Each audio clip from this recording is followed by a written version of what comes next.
Hamlin and Bell for the front. Yes! For the front of Custer, and up in the air goes Ryan Preece, and for the second time in his career, he is flipping at Daytona. Good grief. Off the front bumper, we were talking about a lap before. Custer got to his bumper, that thing went side to side, he couldn't hold on to it. It was one too many. Ryan Preece, a couple of years ago here, flipped down the backstretch after getting caught in the grass. There is Christopher Bell with the window net down. That signifies to the rescue workers that he is okay. Same with Ryan Preece. So much promise for this new ride with RFK Racing, and great speed in that car all week long. Yeah, I'm happy to see that window net down. That was a really odd wreck with the way that that front of that car got up in the air and then it blew over. Just happy to see him crawling out of that car. I don't think I've ever seen one get up in a wheelie like that and blow over. And there's his boss, Brad Keselowski, with a lot of damage from this one. Well, you knew it was coming. Boy, the pushes were coming. They just kept, the aggression kept going higher and higher and higher. Christopher Bell just couldn't hold on to it. Well, his car was just not capable of taking the pushes. We had just mentioned it a half a lap before that the back of that 20 car was all over the place. But at this point, you have no choice. You have to be able to just try to hang on to it. And watch this thing off the bumper of Cole Custer. It just continues to get worse and worse as they come down through this straightaway. Starts there, starts dancing around across the front bumper. Some more here, gets crossed up.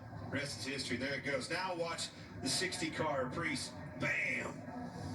Yeah, saw the... Gets up on the... That's wild.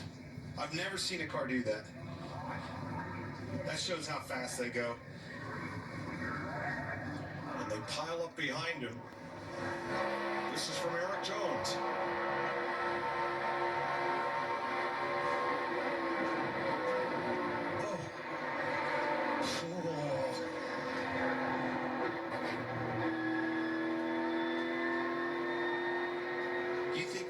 Are tough.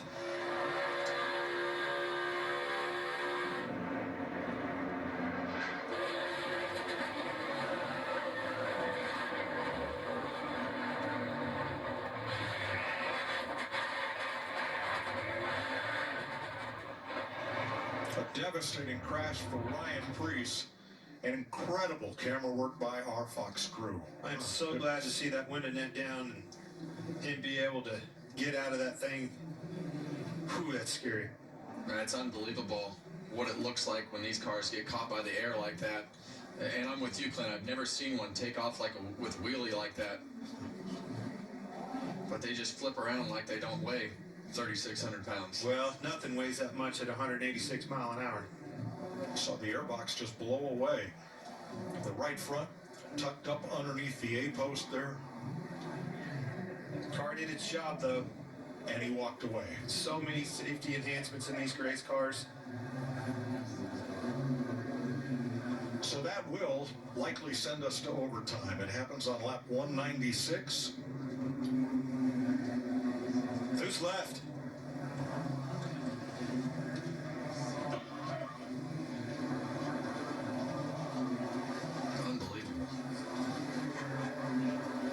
We saw the side of that car face the wind, and the roof flaps had not yet come up, and that creates that pressure differential between air over the car and under the car that sends it tumbling. Well, just like we said, though, I've never seen a car wheelie like that. The roof flaps won't work.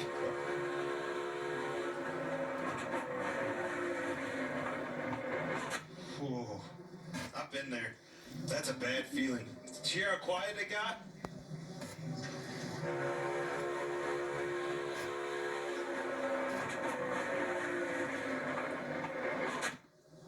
Oh, you see him tuck his head right there. Looking back. Cole Custer and Christopher Bell.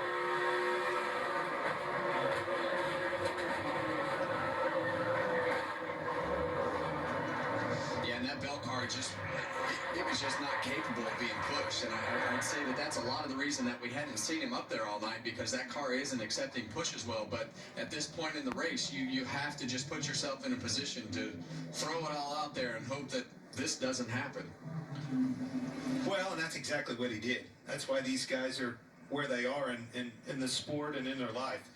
See, they do not give up, and they go for it. Preece got all that air under the nose, and you're right, it looked like it was going to just take off straight ahead.